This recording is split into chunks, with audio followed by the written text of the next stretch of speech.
आज की डेट में लगभग 100 में से 30 लोगों को कम से कम लीवर और पेट की समस्या है। अगर आप भी लीवर और पेट की समस्या से ग्रस्त हैं तो 7 ऐसी औषधियां जिनके सेवन से अपने लीवर को ठीक कर सकते हैं। 7 औषधियों का हमने एक चूर्ण बनाया है। इस चूर्ण को कैसे लेना है, इन 3 औषधियों के काढ़े से। अब इसको बनाने का तरीका हम आपको बताते हैं। आपके लीवर में चाहे सूजन है, लीवर फैटी है, इन्फ्लाम्ड है, या आपको इंडाइजेशन की प्रॉब्लम है, एसिड रिफ्लेक्शन यानी खट्टी डकारों की प्रॉब्लम है, पेट में अफारा आ रहा है, गैस बन रही है, लीवर की प्रॉब्लम्स मेनली होती क्यों है? इसका कारण है हमारा आहार विहार, हमारा इंडाइजेशन। जब हम कोई हैवी फूड खा लेते हैं जिसके कारण हमारे शरीर में पचने की जो प्रॉब्लम है वो बढ़ जाती है, अफरा आ जाता है, कॉन्स्टिपेशन की प्रॉब्लम। उसके लिए हम क्या क्या कर सकते हैं? हमारे पास कुछ औषधियाँ हैं। आंवला है, आंवला आयुर्वेदा में एक रसायन के तौर पे बताया गया है। इसको भी हम एक पाउडर की फॉर्म में लेंगे। इसकी जो तासीर है वो ठंडी होती है और इसका जो रस है वो मधुर होता है। ये हमारे पास हरड़ है। हरड़ आपको पता ही है, इसको लोग कॉन्स्टिपेशन के लिए मेनली बहुत यूज़ करते हैं। इसका भी हम चूर्ण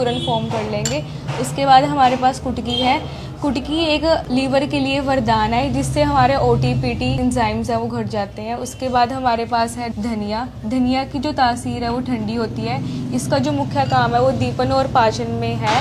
जो पेट में अफरा आता है या फिर खाने में पचने में मुश्किल होती है उसके लिए बहुत लाभदायक है। उसके बाद हमारे पास है नाकेसर। अगर किसी को ब्लीडिंग पाइल्स है इसके लिए बहुत यूज़फुल है। सौंफ जो बेसिकली हमें पता है कि लोग इसको खाने के बाद लेते ही हैं क्योंकि इसकी जो तासीर है वो ठंडी है और इसको पचाने में बहुत ही इजीली वो डाइजेस्ट हो जाता है। उसके बाद जीरा है। जीरा हम आपको पता ही है छौंक में इसका बेसिकली यूज़ करते हैं क्योंकि इसका जो मुख्य काम है वो जो हैवी फूड है उसको भी दीपनीय पाचनीय औषध की तरह उसको इजीली डाइजेस्ट करवाता है। इन सबको हम चूर्ण कर लेंगे जो इस फॉर्म में दिखाई दे रहा है। ये हमारे पास इलायची है, अदरक है, मकोए है। इसका हम क्या करेंगे, एक यूटेंसिल लेंगे, उसके अंदर 1 गिलास पूरा पानी का डाल देंगे। उसके अंदर मकोए, 1 इलायची को कूट कर और 1 अदरक इसके कूट के इसके अंदर डाल के जब ये पानी जितना हमने लिया उसका जब आधा रह जाए फिर इसको इसके अंदर छान कर ये हमारा एक काढ़ा तैयार हो गया।